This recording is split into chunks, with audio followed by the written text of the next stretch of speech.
Setelah kita selesai daripada melaksanakan umrah ataupun haji, kita akan melalui salah satu daripada tugasan yang wajib.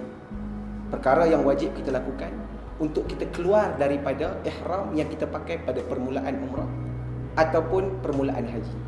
Bila kita sebut tentang ihram, semua kita tahu maksud ihram ini adalah kita duduk dalam satu keadaan mengharamkan kita buat perkara-perkara yang tidak ada kena-mengena ataupun yang tidak dibenarkan di dalam umrah ataupun haji.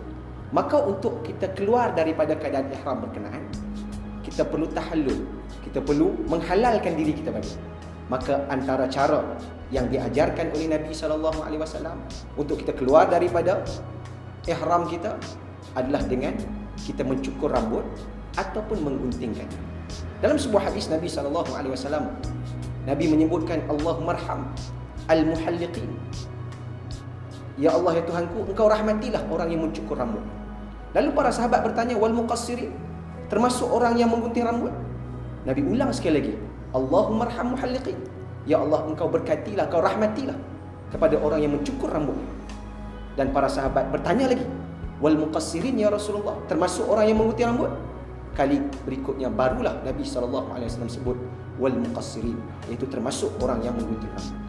Maka menggunakan kaedah gunting ataupun cukur adalah kaedah yang akan kita gunakan apabila kita selesai daripada melaksanakan umrah ataupun melaksanakan haji, untuk kita menjadi orang yang tahallul, orang yang sudah bertahallul ataupun orang yang sudah selesai keluar daripada ihram.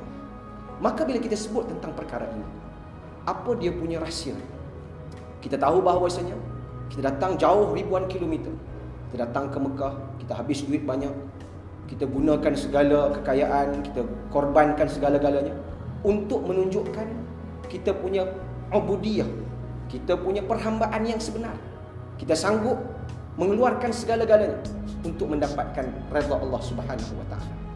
Maka bila kita melaksanakan ibadat berkenaan, kita buat satu persatu. Kita mulakan dengan tawaf, kita pergi bersa'i, kita tunjukkan rasa hina kita di hadapan Allah Subhanahu wa taala. Maka akhirnya bila kita nak selesai daripada segala ibadat-ibadat yang kita buat tadi, kita mencukur rambut kita sebagai patuh kepada arahan Allah Subhanahu wa taala, patuh kepada arahan Nabi SAW, yang Nabi kata, kalau kamu nak keluar daripada ihram, kamu kena menggunting ataupun mencukur rambut. Itu daripada sebagai seorang hamba. Kita tidak boleh mengingkari dan kita menunjukkan kepatuhan kita. Ribuan ringgit kita boleh habis, takkan rambut yang sedikit tak boleh kita korbankan. Mungkin ada orang tak selesa untuk mencukur rambut. Islam datang dengan keringanan. Tak boleh mencukur, okey, dia boleh menggunting sebahagian rambut. Tapi kita ingat bahawasanya menggunting dan mencukur rambut adalah cara dan pelaksanaan yang mesti kita lakukan untuk kita keluar daripada ihram kita.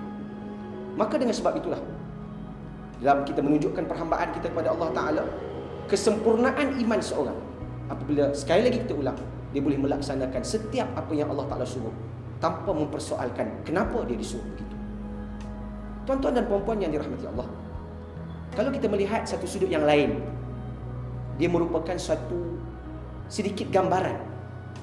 Apabila kita mencukur dan menggugurkan rambut kita, setelah kita melalui pelbagai ibadat yang kita sebutkan tadi, daripada tawaf dan sa'i, kita gugurkan segala rambut kita, kita potong segalanya, mungkin sebagai satu isyarat bahawasanya kita telah gugurkan segala maksiat, segala dosa dan segala kesalahan yang telah kita buat sebelum ini. Dengan gugurnya rambut kita, tergugurlah segala kesalahan kita, dan kita berazam untuk tidak lagi kita mengulangi kesilapan dan kesalahan yang telah pun kita lakukan sebelum itu. Jangan kita menganggap bahawasanya bila kita selesai daripada ibadat haji ataupun ibadat umrah, kita sudah mendapat pengampunan dosa dan kita berazam untuk kembali kepada dosa pula. Kita ada niat untuk buat balik kejahatan-kejahatan itu. Anggaplah bahawasanya kita gugurkan semuanya. Kita tidak lagi mahu mengulangi kesalahan dan maksiat yang telah pun kita lakukan. Sebagai seorang hamba, azam yang kuat perlu ada dalam diri kita. Kita datang menghabiskan duit untuk patuh pada Allah Ta'ala. Kita kena ingat, Allah Ta'ala yang merupakan Rabbul Kaabah, Tuhan bagi Kaabah, Allah Ta'ala yang sama juga, yang ada di mana-mana saja kita berada. Kita duduk dalam keadaan ihram, kita patuh pada Allah. Kita cukur rambut, kita patuh pada Allah. Gugur dosa kita, dan kita berazam untuk tidak lagi mengulangi kesalahan dan dosa yang telah pun kita pernah laksanakan.